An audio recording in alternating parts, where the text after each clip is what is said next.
नमस्कार, संदीप मिश्रा नाम है हमारा और आप देखना शुरू कर चुके हैं YWN। आज हम आए हैं करगी रोड कोटा के मुक्ति धाम। छत्तीसगढ़ी लोकगीतों में एक लोकगीत है जिसकी 4 लाइन है। द्रोणा जैसे गुरु चलेगे, कर्ण जैसे दानी, और बाली जैसे वीर चलेगे, रावण का स्वाभिमानी।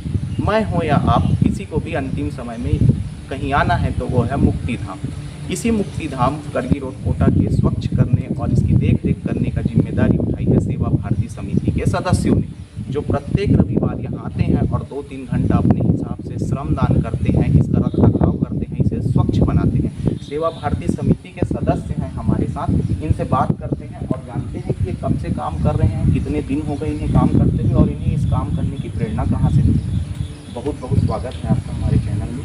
ये बताइए कैसे आपको लगा कि एक सेवा भारती समिति हमको बनाना चाहिए और नगर के मुक्ति धाम को स्वच्छ करना चाहिए। क्या है, हम पहले क्या थे मुक्ति धाम पे, एक बार हम मुक्ति धाम में आए थे अपने किसी प्रियजन को अंतिम विदाई देने के लिए। जब हम आए तो देखे यहाँ पर बहुत ज़्यादा गंदगी था, पानी पाओ डिस्पोजल फेंकाया हुआ था, बहुत सारे कपड़े इधर उधर रस थे। तो हम लोगों ने सोचा क्यों ना हम इस मुक्ति धाम की साफ़ सफाई करें, ताकि हमारे बाद और कोई अपने प्रियजन को अंतिम विदाई देने आए तो उनको एक साफ़ सुथरा वहाँ पर स्थान मिले। तो हम लोगों ने एक दिन साफ़ सफाई किया, फिर एक दिन साफ़ किया तो हमारे समिति के सभी सदस्यों ने कहा कि नहीं भैया एक काम करते हैं कि प्रत्येक रविवार एक दिन हम सप्ताह में आएंगे और पूरा साफ़ करेंगे, ताकि हमारे गांव का धरोहर है और ये स्वच्छ रहे, साफ रहे, ताकि लोगों को साफ़ सुथरा स्थान मिले। अभी वर्तमान समय में कितने सदस्य सेवा भारती समिति से जुड़े हुए हैं? वैसे वर्तमान में सक्रिय सदस्य के रूप में 15 से 20 लोग हैं और वही जुड़ने के लिए सेवा भारती से तो पूरा नगर के लोग जुड़े हुए हैं। सभी लोगों को प्रत्यक्ष और अप्रत्यक्ष रूप से हमें सेवा प्रदान होता है। इतने बड़े पावन काम को करने के लिए वित्त की आवश्यकता पड़ती है, फंड की आवश्यकता पड़ती है। सेवा भारती समिति कैसे उसका फंड का जुगाड़ करती है? वित्त की व्यवस्था ऐसा है कि हमारे समिति के सभी सदस्य लोग कर लेते हैं, नगर के लोगों से सहयोग मिल जाता है और कहावत है ना, जब आपका मन अच्छा हो तो आपके पास सारी बाधाएं दूर रहती हैं और बहुत सारी चीज़ों की व्यवस्था है तो नगर के लोगों से और आपस में आता है और हमें उतना ज़्यादा फंड की आवश्यकता नहीं पड़ती। जो होता है हम नगर के लोगों से सहयोग करके और अपने से सहयोग से हम कर लेते हैं सभी कामों को। जब मैं आया तो देख रहा था कि काफ़ी बड़े संख्या में यहाँ सामाजिक तत्वों द्वारा डिस्पोजल, पानी पाउच, सीसी, दारू की खाली बोतलें फेंक दी जाती है, फोड़ दी जाती है। सफाई के दौरान क्या क्या चुनौतियाँ आती हैं और इस चुनौतियों से आप कैसे निपटते हैं? यहाँ पर सबसे बड़ी समस्या वो यही है जो प्रश्न आपने उठाया कि यहाँ पे लोग अवैध तरीके से आके शराब पीते हैं और बोतलों को फोड़ देते हैं। उसको उठाते समय हमारे समिति के सदस्यों का कई बार हाथ कट जाता है और पैर में भी कांच लग जाता है। इसी प्रकार से फिर उसे देख के ध्यान दे के करते हैं। बहुत से सदस्य हमारे से घायल भी हुए हैं इसमें और फिर उसे साफ़ सफाई करके हम लोग किनारे करते हैं, लेकिन वो समस्या बनी रहती है। हर बार ये समस्या आती ही है। हम सेवा भारती समिति क्या मुक्ति धाम सफाई के अलावा और भी कुछ काम कर रही है? गनियारे से जो पेशेंट लोग आते हैं MP तरफ के, उनको रोज़ शाम के हम लोग भोजन वितरण करते हैं।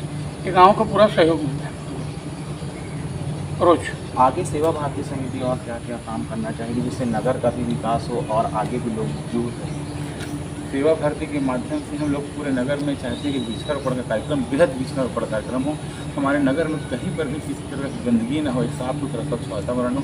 हमारे नगर के जो प्रमुख धरोहर हैं जैसे कोटसागर तालाब है, बंधुआ तालाब है, इन तालाबों का सौंदर्यीकरण हो जाए, जीर्णोद्धार हो जाए, ताकि जो अपने अस्तित्व को बचाने की लड़ाई लड़ रहे हैं उनको एक नया जीवन मिल जाए। हमारा भी नगर एक साफ सुथरा नगर हो, स्वच्छ शहर हो, ताकि लोगों को यहाँ पर एक अच्छा पारिवारिक वातावरण मिले और लोग अपने आप को लगे कि हम कोटा नगर में हैं। ये इतना नेक काम है, पावन काम है, लेकिन आप जानते हैं कि हर एक नेक काम के पीछे, पावन काम के पीछे कुछ लोग होते हैं जो ऐसा नहीं चाहते कि ये काम हो। कई लोगों का कहना है कि सेवा भारती समिति को राजनीतिक संरक्षण प्राप्त है। क्या ये कितनी सच्चाई इन बातों में?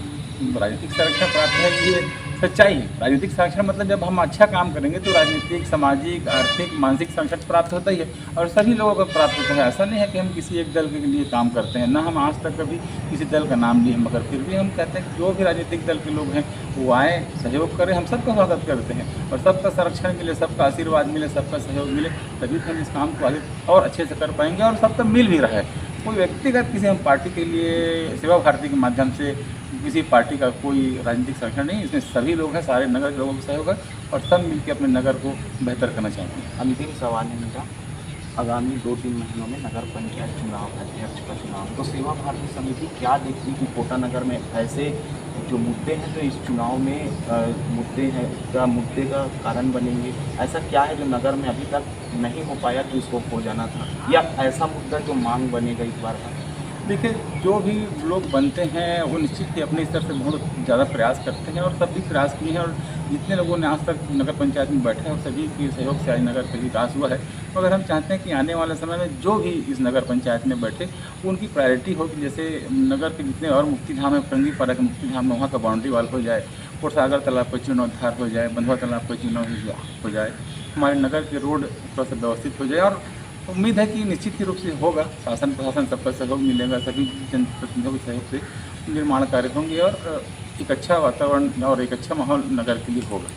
चलिए, बहुत बहुत धन्यवाद। तो ये थे सेवा भारती समिति के सदस्य जो प्रत्येक रविवार आकर मुक्ति धाम में अपना सेवा देते हैं, साफ सफाई करते हैं। बहुत बहुत धन्यवाद।